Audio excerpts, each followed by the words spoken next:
প্রিয় দর্শক, আসসালামু আলাইকুম এবং অফুরন্ত শুভকামনা সবার জন্য। নির্বাচন আসছে, কোনো বড় রকমের বিপর্যয়কারী ঘটনা না ঘটলে 2026-এর 8 ফেব্রুয়ারি নির্বাচন অনুষ্ঠিত হবার কথা। তো নির্বাচন যতই ঘনিয়ে আসছে, রাজনৈতিক দলগুলোর মধ্যে নির্বাচনী কর্মকাণ্ড করবার তৎপরতা তত বেড়ে গেছে। তারা জায়গায় জায়গায় ঘুরে বেড়াচ্ছেন, নির্বাচনী এলাকা চষে বেড়াচ্ছেন, ভোটারদের কাছে যাচ্ছেন, উঠান বৈঠক করছেন, ঘরে ঘরে যাচ্ছেন এবং তাদেরকে নানা রকম প্রতিশ্রুতি দিচ্ছেন। এই চিত্র কিন্তু অনেক পুরনো, শুধু এই বছর নির্বাচনের জন্য না, সব নির্বাচনের আগেই কিন্তু রাজনৈতিক দলগুলো ভোটারদের দ্বারে দ্বারে গিয়ে থাকেন, তাদেরকে নানা রকম প্রতিশ্রুতি দিয়ে প্রলুব্ধ করবার চেষ্টা করেন। কখনো কখনো সেখানে বাড়াবাড়িও হয়। বাড়াবাড়ি বলতে আমি বোঝাচ্ছি, রাজনৈতিক দলগুলো যেই প্রতিশ্রুতি দেয় ভোটারদের, তারা জানে সেই প্রতিশ্রুতিগুলো তারা বাস্তবায়ন করতে পারবে না, বা আসলে সেগুলো বাস্তবায়ন যোগ্যও নয় অনেক ক্ষেত্রে। তাই তারা সেটি জানে এবং জেনেও না জানার ভান করে এবং সেই প্রতিশ্রুতিগুলো তারা দিয়ে থাকে, কারণ তাদের উদ্দেশ্য থাকে অন্তত সাময়িকভাবে ভোটারদের মনে তাদের দল সম্পর্কে, তাদের প্রার্থী সম্পর্কে ভালো ইমপ্রেশন তৈরি করা, যে এই দলকে জেতালে, এই প্রার্থীকে জেতালে, এই দল ক্ষমতায় আসলে আমাদের জন্য এই এই করে দেবে। তো আজকাল ভোটাররা অনেক স্মার্ট হয়ে গেছেন, তারা কিন্তু রাজনৈতিক দলগুলো স্মার্ট হয়েছে কিনা সেটি আমরা জানি না, কিন্তু ভোটাররা যথেষ্ট স্মার্ট হয়েছেন। তারা অনেক কিছু বিচার বিশ্লেষণ করতে জানেন, আগের চাইতে অনেক বেশি। তাই মনে করছি রাজনৈতিক দলগুলোকেও সেভাবে প্রপোর্শনেটলি স্মার্টনেস শো করতে হবে। এমন কোনো প্রতিশ্রুতি দেওয়া যাবে না যেটি অমূলক, অবাস্তবায়নযোগ্য এবং অসার মনে হতে পারে ভোটারদের কাছে। তাহলে কিন্তু হিতে বিপরীত হবার সম্ভাবনা থেকেই যাবে। তো অনেক সময় এমনও হতে পারে যে কোনো রাজনৈতিক দল ভোটারদের প্রতিশ্রুতি দিচ্ছে যে করোনার সময় আমাদের আইসিইউ সংকট হয়েছিল বাংলাদেশে এবং হসপিটালগুলোতে পর্যাপ্ত আইসিইউ নেই। তো কোনো রাজনৈতিক দল সাময়িকভাবে ভোটারদের মনে জায়গা পাওয়ার জন্য এমন বলতে পারেন বা এমন প্রতিশ্রুতি দিতে পারে যে ঘরে ঘরে আইসিইউর ব্যবস্থা করব আমাদের দলকে জেতালে। কোন রাজনৈতিক দল এমন প্রতিশ্রুতিও দিতে পারে যে প্রতিটি গ্রামে গ্রামে বিজ্ঞান ও প্রযুক্তি বিশ্ববিদ্যালয় স্থাপন করবে, পাবলিক ইউনিভার্সিটি, যেটি বিজ্ঞান ও প্রযুক্তি ইউনিভার্সিটি হবে। আবার এমনও বলতে পারে যে গ্রামে গ্রামে বিশ্বকাপ ফুটবল খেলার আয়োজন করবে। তো এই প্রতিশ্রুতিগুলো তারা কিন্তু চাইলে দিতেই পারে জনগণকে। তো কোনো দলের যদি তারা প্রতিশ্রুতি খুঁজে না পায়, তাহলে আমার এই কন্টেন্ট থেকে তারা আইডিয়া নিতে পারে। এই আইডিয়া গুলো খুব চলবে। তারা চাইলে পরীক্ষামূলক ভাবে ভোটারদের এরকম প্রতিশ্রুতি দিয়ে দেখতে পারে। আবার এমনও হতে পারে কোন নির্বাচনী দল যারা বেশি স্মার্ট মনে করে নিজেদের, তারা কিন্তু চাইলে ভোটারদের এই মুহূর্তে বাংলাদেশে মানুষের মনে ভূমিকম্প জায়গা করে নিয়েছে, নেগেটিভ যদিও, একটি নেতিবাচক বিষয় ভূমিকম্প। ভূমিকম্পের ফিলিংস, যখন ভূমিকম্প হয় না তখনও অনেক মানুষ ফিল করেন সারাদিনের মধ্যে অনেকবার যে এখন ভূমিকম্প হচ্ছে। তো এইটিকে মনোবিজ্ঞানের ভাষায় বলা হয় পিইডিএস, পোস্ট আর্থকোয়েক ডিজিনেস সিন্ড্রোম। অর্থাৎ বিনা কারণেই কোথাও জল, কোথাও ট্রেমার, কোথাও শেক করছে কোনো কিছু, এরকম মনে হয় আমাদের না করলে। তো এইটি একটি চমৎকার সুযোগ। তো এই সুযোগে চাইলে কোনো স্মার্ট রাজনৈতিক দল কিংবা সেই রাজনৈতিক দল একটা স্মার্ট নেতৃবৃন্দ চাইলে তার নির্বাচনী এলাকায় এই আইডিয়াটি কাজে লাগাতে পারেন। ভোটারদের বলতে পারেন যে আমাদের জেতালে, আমাদের প্রার্থীকে জেতালে এবং আমাদের দল ক্ষমতায় আসলে সরকার গঠন করবে, ঘরে ঘরে 10 মাত্রার ভূমিকম্প প্রুফ ফ্ল্যাট পৌঁছে দেব, ডেলিভার করব, ফুড পান্ডা বা পাঠাওয়ার মাধ্যমে পাঠিয়ে দেব 10 মাত্রার ভূমিকম্প সহনশীল ফ্ল্যাট, যেখানে আপনারা নিশ্চিন্তে থাকতে পারবেন, নিরাপদে থাকতে পারবেন এবং নিশ্চিন্তে ঘুমোতে পারবেন। আজকাল অনেকেরই ঘুমের ব্যাঘাত ঘটছে ভূমিকম্পের দুশ্চিন্তায়। তো এই আশ্বাস দিয়ে তারা দেখতে পারেন, সম্ভবত ভোটাররা খুব ভালোভাবে নিতে পারেন এটি, কারণ এই মুহূর্তে ভূমিকম্প একটি বিরাট আতঙ্কের বিষয়। তো এইসব ক্রিয়েটিভ আইডিয়া গুলো ক্রিয়েটিভ কিনা আমি জানি না আসলে, আমার কাছে মনে হচ্ছে তাদের জন্য যেসব রাজনৈতিক দল নানা রকম প্রতিশ্রুতি বা কথার ফুলঝুরি ছড়ান ভোটারদের কাছে গিয়ে, তাদের জন্য আইডিয়া গুলো কাজে লাগতে পারে। তারা ট্রাই করতে পারে। তো আমরা সব রাজনৈতিক দল এই কাজটি করে থাকেন। তো আমরা রিসেন্টলি লক্ষ্য করলাম বাংলাদেশের সর্ববৃহৎ দল বলে দাবি করা যে দলটি আছে এখন, বিএনপি। তো যদিও অতি সম্প্রতি দেখা গিয়েছে IRI এর জরিপে, ইন্টারন্যাশনাল রিপাবলিকান ইনস্টিটিউটের যে জরিপ, তারা দেখিয়েছেন যে এই মুহূর্তে 30% লোক বিএনপিকে ভোট দিতে চাচ্ছে, 26% লোক নিকটতম প্রতিদ্বন্দ্বী বিএনপি জামাত ইসলামীকে ভোট দিতে চাচ্ছে, আর 6% ভোট দিতে চাচ্ছে এনসিপি কে, 5% দিতে চাচ্ছে ইসলামী আন্দোলনকে। এইভাবে বিষয়টি গিয়েছে।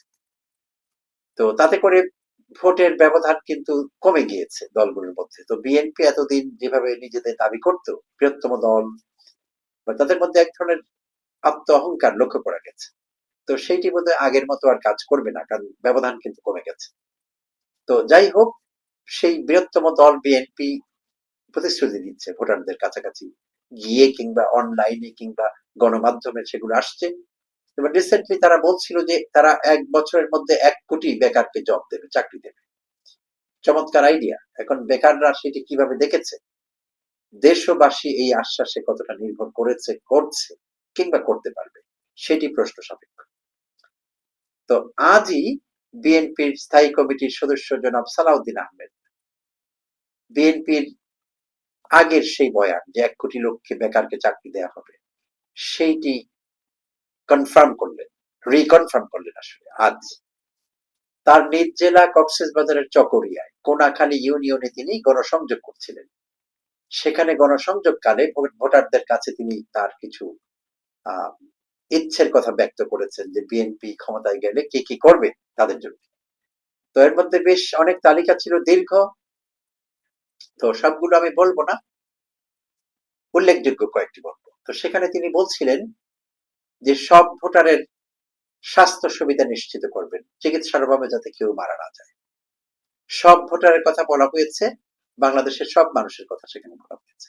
স্বাস্থ্য সুবিধা নিশ্চিত করবেন, হেলথ কেয়ার এনশোর করা হবে।